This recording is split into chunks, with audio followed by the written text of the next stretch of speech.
Hello guys, hello Virgo, welcome dito sa aking channel, Kapalaran 888. Welcome. Alamin natin kung anong messages, vibration, gabay energy para sa inyong lahat. So general reading, so pwede kang makaresonate, gamitin mo ang iyong intuition sa panonood, Virgo.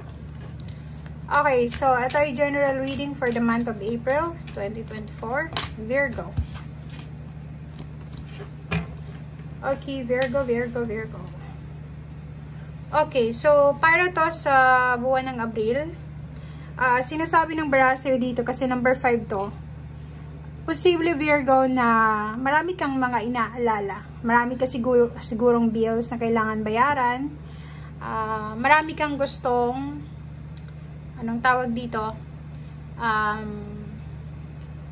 Marami kang gustong bills na isettle, parang gano'n. Marami kang concern sa buhay mo na kailangan mong ayusin.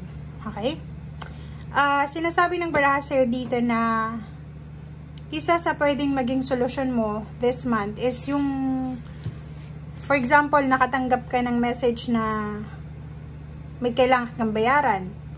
Lalo kung OFW ka or nagtatrabaho ka sa malayong lugar. So, makakatanggap ka ng message from your family na kailangan mo to, kailangan mo yan. So, magpadala ka, ganito, ganyan.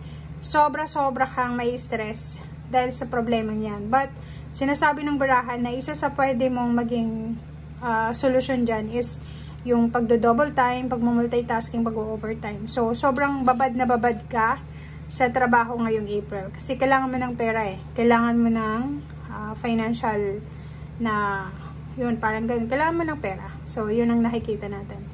Official person, eto siya. Diba? Like for example, marami kang kailangan isettle na bills or kailangan mong isettle na issue, parang gano'n. Meron din sa inyo dito, Virgo, na mag-iingat kayo. Kailangan nyo mag-iingat kasi if nasa contract na trabaho ka lang, hindi ka pa naman regular, ingat-ingat ka dahil posibleng pag-initan ka ng mga katrabaho mo and pwede kang isumbong dito sa official person. Ang official person na ito, it's either nasa hierarchy siya, boss, team leader, or kung sino man siya.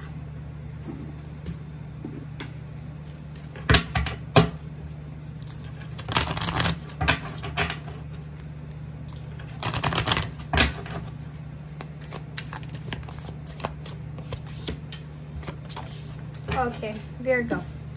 Soul Cage. Oh. Nakikita ko siya dito, guys, na in a relationship ka ba? Or yung mga in a relationship lang yung makaka-resonate dito. Pag hindi ka naman in a relationship, hindi ka makaka-resonate dyan. If ever kasal ka or in a relationship ka, parang masyado kang restricted. Silosa ba yung karelasyon mo? Or parang gusto mo nang makaalis, gusto mo nang rescue, or makaalis dyan sa restrictions or sa captivity or sa jail, sa imprisonment ng relationship mo.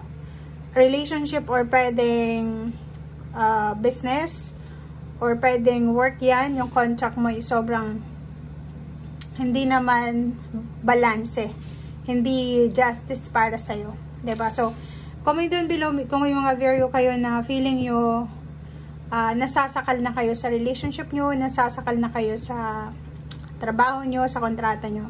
Kasi meron ditong isang barahan na sinasabi na kailangan mo daw na i-prioritize yung sarili mo sa ngayon.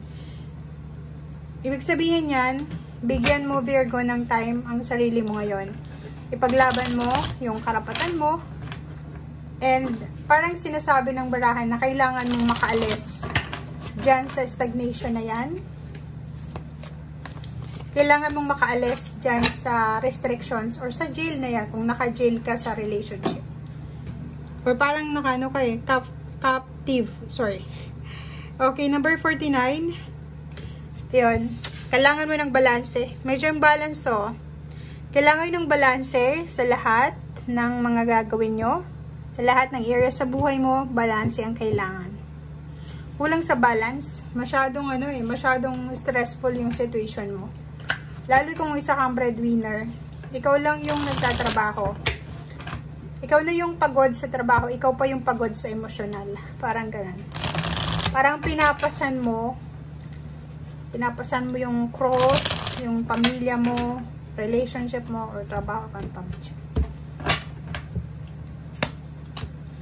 Oh, diba?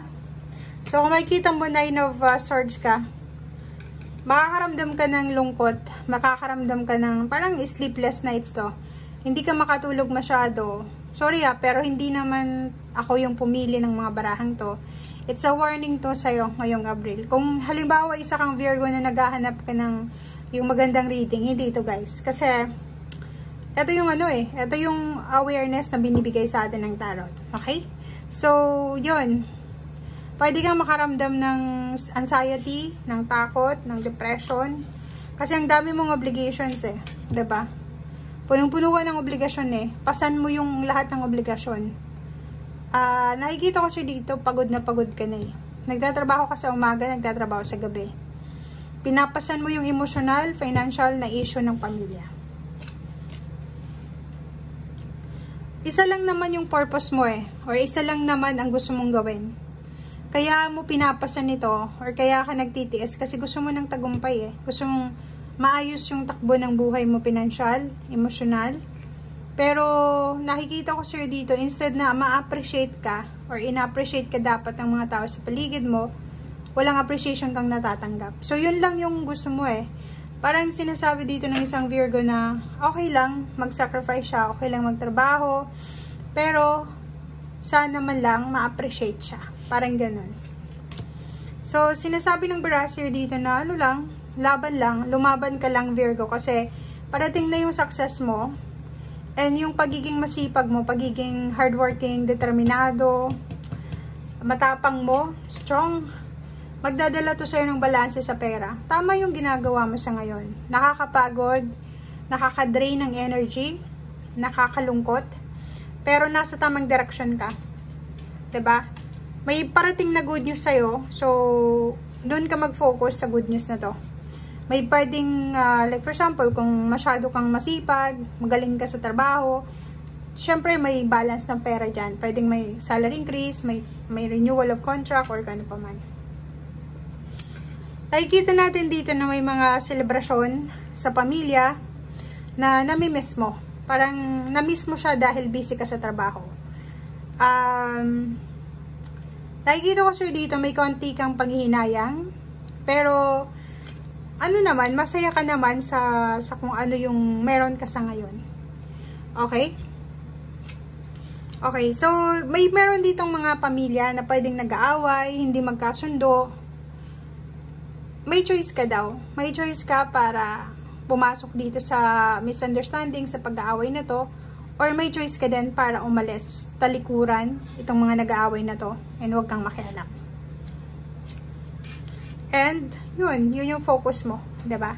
So, sinasabi ng Barasir dito, this month ng April, may choice ka na makisali sa mga away, may choice ka din na mag-focus ka na lang sa sarili mo, sa trabaho mo, or mag-focus ka na lang sa kung ano yung pwedeng balanse na kailangan mo sa buhay mo. Okay?